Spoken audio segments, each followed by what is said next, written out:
Hey guys, what's up? Welcome back. We have a coffee right here. If you're new to my channel, my name is Gabby and I make lifestyle, mindfulness type of videos. So if you watched a couple of my last videos, you would have known that I've been trying to make it to Mexico for the past month and a half. But I got COVID and all that. If you want to be updated, watch my last 2 or 3 videos. I'll link them up here or down in the description box below. Anyways, I'm coming to you guys from Sayulita, Mexico. It's a beautiful day. Oh my gosh, it's so sunny. I love it. I'm already tan. Amazing.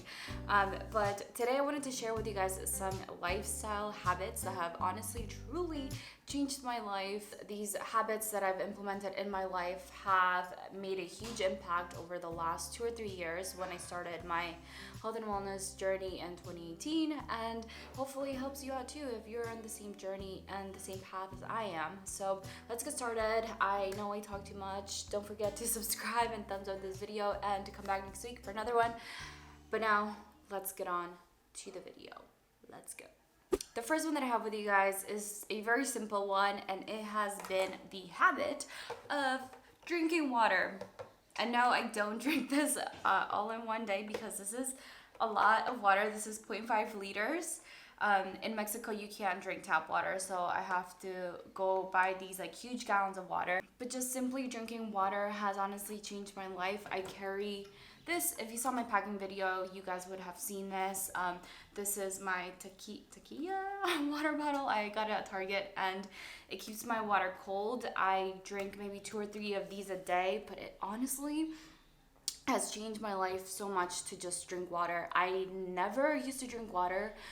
Maybe at restaurants, I would take a couple of sips, but I was always more of a like juice type of person. And in 2018, I started digging more into food, and I realized how much sugar is in orange juice, and pineapple juice, any like carton type of juices that you find in the grocery stores. Drinking water has honestly been such a huge thing in my life. And I think when I first started drinking water, I would do like 1 gallon a day, but I would like force it down my throat, and I started losing weight. I don't know the scientific facts, but trainers actually say to drink 1 gallon a day when you want to, be fit. I kind of just did it because I realized that my skin was getting better with water. I felt so much better. And then eventually I did lose a couple pounds.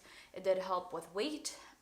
But overall, my skin cleared up so much with water. And now I have to have water at all times. So this is in my bag all the time. And yeah, I drink 2 or 3 of these a day. When I first started, it was such a struggle to remind myself to drink water, but now it's just such a habit. So the thing about habits is that you just have to force yourself to do it every day or very consistently for a certain period amount of time in order for you to automate this habit. So make sure that you're, put a timer on your phone to remind yourself about water, or get one of those water bottles that tell you how much you're drinking a day. Do a challenge with your friends. If you're not a water person, you can also put fruit in it and it'll taste a little better. Make sure that you're keeping up with your water intake, and it'll make such a difference. And before you know it, you'll just be on autopilot with water like I am. The next one that I want to share with you guys is quiet mornings, and this one I honestly see a huge difference as in like when I do it and when I don't have a quiet morning. I found something that works for me, and it's something that I cannot practice every day because life happens. Sometimes you have people over, sometimes you have parents, you have so much noise in this world, you have your phone. But when I do and I have a quiet morning, I notice that my day goes a little bit different. I am more productive when I follow my morning ritual, and I have this peace in the morning, and the day just goes a whole lot better. During this quiet morning, I simply just don't look at my phone. I have coffee in peace. I read a book when I can or if I want to, and I meditate. I set space to meditate and to gather my thoughts for the day or things that have been bothering me.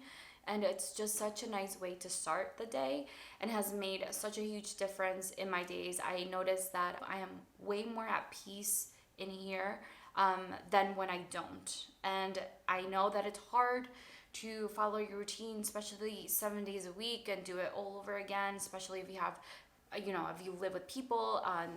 But I do try to practice this at least 3 times a week. I wish I could do it a little bit more because it's made such a huge difference in my life and I love it. Hopefully when I have my own place, I can do that. But my morning routine includes a meditation practice, and if you're looking to start your meditation practice, I honestly 100% recommend it.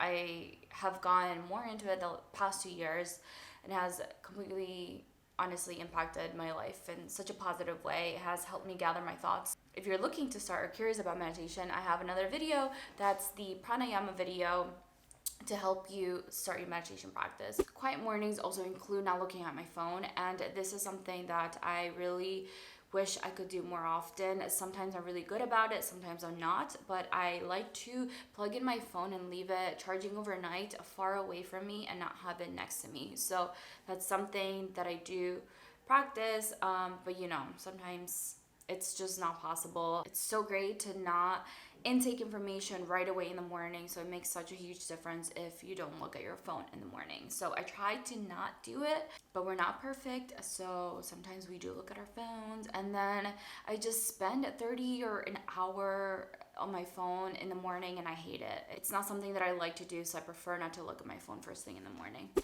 Okay, I had to bring my props for this next one, and the next one that I have is healing my relationship with food. It has been quite a journey, honestly, and I don't think that many people know this about me, but I looked back on my journals that from like 10 years ago the other day, and I realized that I had a very unstable and not quite so friendly relationship with food. I would yo-yo diet all the time. I would not eat. I remember in high school, I think I would to a point I would throw up. I don't think I had an eating disorder, but I know that it was not a healthy relationship that I had with food. That being said, I think it took me 3 years to have a healthy relationship with food, to have food freedom, to be okay with eating pizza, to be okay with, not having a salad every day, and to not follow a strict diet. I think I eat very intuitively now. I listen to my body and I know everyone's different, so I don't like to give specific food advice to people. When I first started my journey, I did share a lot of it on Instagram and I would post what I would eat, but then I realized that people had a certain perception of me, which was funny because I would meet people and they would say you don't eat pizza, right? You eat salads, you eat so healthy. And I would look at them and I'm like, you don't know me, what do you mean? I love pizza, but I can't eat every day. It's something that I don't like to do. I like feeding my body, nutrients and all of that. And I do this willingly, not because I'm on a diet, but I've learned to love healthy food and I'm happy about that. So on my way here to film this video back in my room, I actually bought a coffee and a banana bread, and it's a bit greasy, but I'm not mad about it. I'm still gonna eat this banana bread.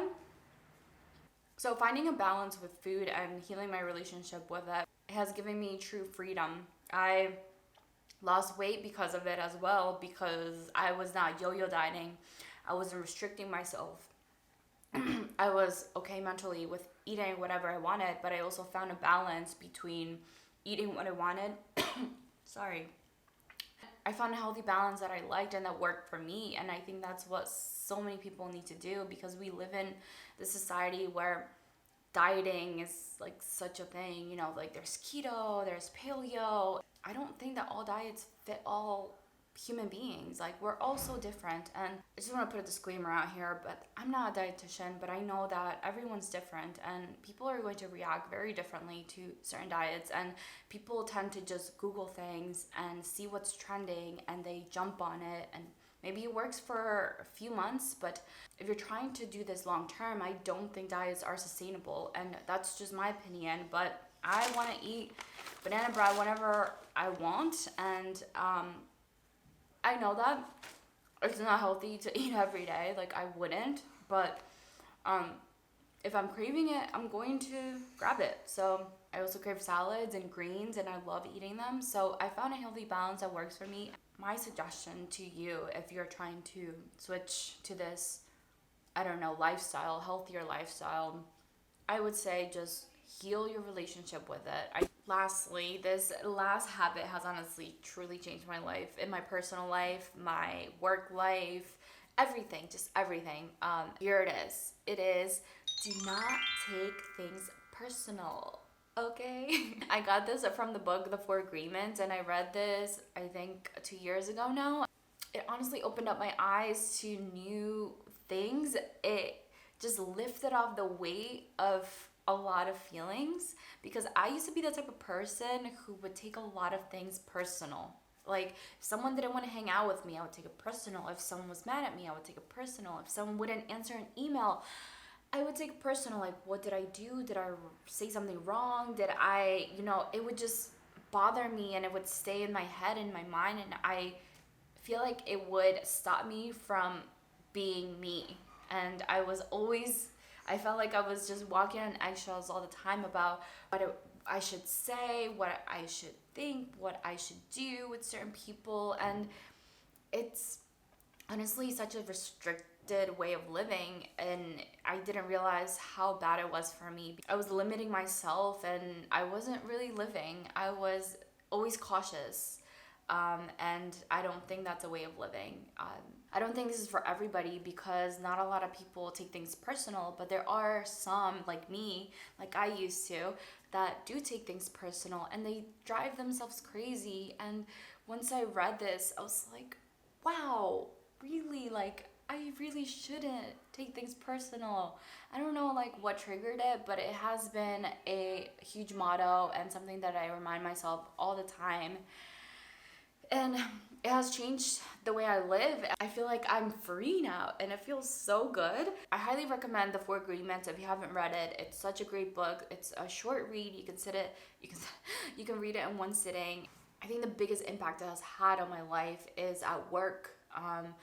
Work is not easy, and my professional life, the role that I carry is dealing with a lot of people and personalities, and if I took things personal, I would probably be crying every day.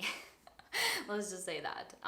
But yeah, it has helped me so much to kind of just listen more to people. Other people may be going through stuff, so whatever reaction you get from people, it's not all about you. Just let that sink in for a minute. Do not take things personal. You don't know what other people are going through, so it might not even be about you. So that's it for today's video, guys. Thank you for joining, and I hope you guys enjoy these habits. Don't forget to thumbs up if you made it this far, and subscribe. Come back next week for another video, and I'll talk to you guys later. Hello from Sayulita, by the way. Okay, look at these paintings or wall art. Amazing. I think I'm gonna have to do a little Airbnb tour, because this is such a freaking cute Airbnb. I'll see you guys next week. Bye.